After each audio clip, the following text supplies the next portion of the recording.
Recentemente eu recebi 2 comentários no meu canal dizendo que prefere o CPTS-11 ao MXRF11. Vamos ser justos, né? Quem comentou não disse que o MXRF11 é ruim, mas disse que prefere o CPTS-11. Mas não disse se prefere porque entrega resultados melhores ou se porque o preço está melhor, não disse nada disso. Simplesmente disse que prefere CPTS-11. E nesse vídeo eu quero dar uma analisada no CPTS-11 junto com vocês e a gente vai ver aqui no gráfico de comparação entre MXRF11, CPTS-11, vou colocar também o CDI e o IPCA para a gente ver quem foi que rendeu mais nesses últimos 10 anos, qual foi o ativo que teve um melhor desempenho aí em 10 anos. Então já deixa o like no vídeo e se inscreve no canal para não perder nenhum conteúdo como esse e diz para mim nos comentários qual desses 2 fundos você tem na carteira, se o MXRF11 ou o CPTS-11 e qual dos 2 você acha melhor. Lembrando que isso aqui não é uma recomendação nem de compra nem de venda, tá? A gente só vai conhecer um pouco do CPTS-11 e ver se ele rendeu mais, se ele foi melhor do que o MXRF11 na comparação lado a lado. Então, sem delongas e sem enrolação, eu já estou aqui no site hoje do Status Invest, que a gente vai falar um pouco aí sobre o CPTS-11, o Capitânia Securities, que é o fundo imobiliário de papel da Capitânia. Nesse momento está sendo cotado aí a R$ 7,03. Cara, esse fundo nunca teve tão descontado assim. Rapaz, caiu demais. Quando eu comecei a investir, esse fundo era ainda a base 100, né? Tava ali na casa dos 100, cento e pouco reais.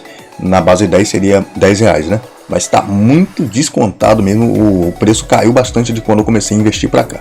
Os retornos estão a mesma coisa, tá entregando aí na casa de 12,5% em dividendo para quem é cotista, tá? Se a gente for fazer uma comparação aqui do preço de cota nesse momento com o valor patrimonial da cota, que está R$ 8,63, isso dá um PVP para a gente de 0,81, ou seja, isso indica que ele estaria com 19% de desconto do valor patrimonial dele para o preço na tela nesse momento, ou seja, você estaria comprando o patrimônio líquido do fundo, que hoje é de 2,744 milhões, com um desconto de 19%. Você estaria pagando 2,234 milhões por esse patrimônio. Olha só que loucura. O fundo hoje conta com 376 mil cotistas, um pouquinho mais, né? Tem uma liquidez top demais, mais de 12 milhões de reais em negociações todos os dias, liquidez que é a facilidade de comprar e vender cotas de qualquer ativo aqui na Bolsa de Valores, né? Então tem muito dinheiro sendo negociado aí em cotas desse fundo imobiliário, muito fácil de comprar e vender. Tem uma boa participação no IFIX, o último rendimento que ele entregou, que desagradou bastante gente, né? 0,062, 6 centavos aí por cota. E se a gente olhar o histórico de rendimento do fundo, a gente vê que vem sendo os menores patamares que ele está entregando aí nos últimos anos. Entrando no relatório do fundo, vamos conhecer um pouquinho aqui por dentro o que é que está acontecendo nesse fundo, né? A gestão desse fundo veio com uma proposta aí de fazer algumas alterações no regulamento e tal do CPTS-11, que teve gente que não gostou muito. Eles querem transformar o CPTS em hedge fund para continuar fazendo o que eles já fazem, que é girar a carteira, só que eles querem ter uma possibilidade de gerar outros ativos além de CRIs e cotas de fundos imobiliários. Como eles estão tomando fumo aí com fundo imobiliário, né? Todo mundo está tomando fumo, todo mundo está levando raio aí com bicicleta e tudo, com cotas de fundo imobiliário. Quem não está, que atira a primeira pedra, porque está tudo caindo. Então o CPTS, que depende muito do ganho de capital para melhorar o resultado, sempre foi assim, tá? Eles não estão conseguindo fazer tanto giro fundo. A gente vê que nesse ano, ó, o CPTS completou 10 anos, olha só. O fundo hoje não cobra taxa de performance, mas se a proposta passar, eles vão começar a cobrar. Hoje não cobra. Tem uma taxa de administração, escrituração e taxa de gestão de, somando tudo aqui, 1,15%. Como eu falei, né, um fundo que investe em CRIs ou certificados de recebíveis imobiliários. Na alocação dos ativos, a gente pode ver nesse momento aqui como é que está a carteira. Logo aqui no início do relatório, a alocação por ativos. 69,9% do patrimônio do fundo está alocado em CRIs, 29,4% em cota de fundo imobiliário e o restante aqui em caixa. Cara, essa posição dele de fundo imobiliário é muito grande, isso atrapalha muito o resultado do fundo, porque eles compram para fazer um giro, para gerar ganho de capital. A principal função, vamos dizer assim, né, das cotas do fundo imobiliário na carteira do CPTS é essa. Só que nesse momento está assim, ó, quase 70% em CRIs, quase 30% em cotas de fundo imobiliário e o restante em caixa. E dando uma olhada aqui na parte do resultado, a gente vê que ele vem entregando um resultado bem diferente um mês para o outro. Ó. Pode ver que teve mês aqui no mês de julho, por exemplo, conseguiu entregar 40 milhões de receita, outros meses ficou na casa de 28, 29, 20 milhões, então muda muito isso aqui. Um fundo que depende muito de ganho de capital, a gente vê que está sempre com um ganho negativo, ó, desde março para cá na parte dos CRIs e na parte dos fundos imobiliários, até que ele vem conseguindo fazer alguns ganhos de capital aqui com fundos imobiliários. O resultado do CPTS aqui no mês de setembro, que ainda não tem o de outubro, né, foi de 0,067, eles entregaram mais do que tiveram de resultado, entregaram 0,072, o rendimento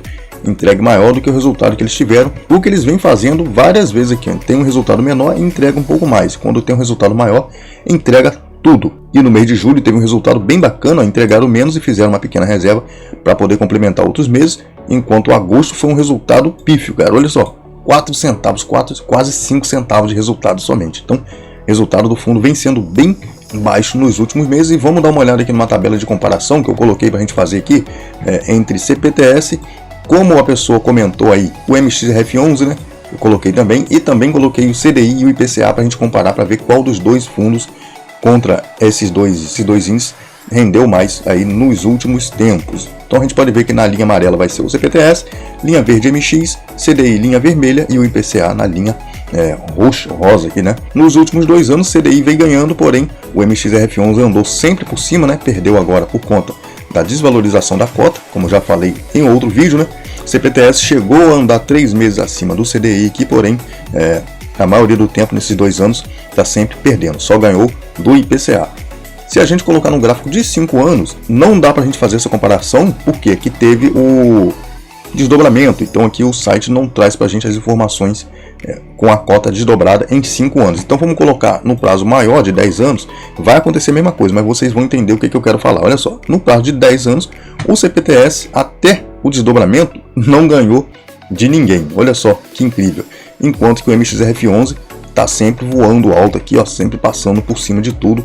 Claro que veio andando de lado aqui junto aqui com os outros indicadores até 2018, de 10 anos para cá, né? Porém, daqui para frente só foi acima de todo mundo aqui. A gente pode ver que o CPTS só caiu desde aqui para frente, desde o desdobramento para frente, só caiu, então com certeza ele não estaria acima de nenhum desses indicadores aqui. Então a gente pode ver que em 10 anos o CPTS perdeu de todo mundo, até mesmo da inflação. O que é bem interessante a gente fazer essa comparação, cara, para saber se realmente os fundos são mais interessantes, independente que agora está num preço muito bom e tal, mas e historicamente, o que foi que ele fez, o que foi que ele entregou? Era um fundo que eu achava muito bacana, porém eu acho que a gestão já se perdeu muito, já perdeu a mão totalmente na estratégia. Estão fazendo muita coisa que não está rolando, não está dando mais, e agora com essa história de virar hedge fund, eu acho que vai piorar ainda mais a situação do fundo. Mas quem ainda confia na gestão, segue em frente, vai lá, se você quer comprar, o dinheiro é seu, né? Você faz o que você quiser, mas para mim não rola mais, tá? Bom, diz aí o que vocês acham, qual é o melhor, MXRF11 ou CPTS11, se dá para ter os dois em carteira ou se nesse momento, com essa queda do MXRF11,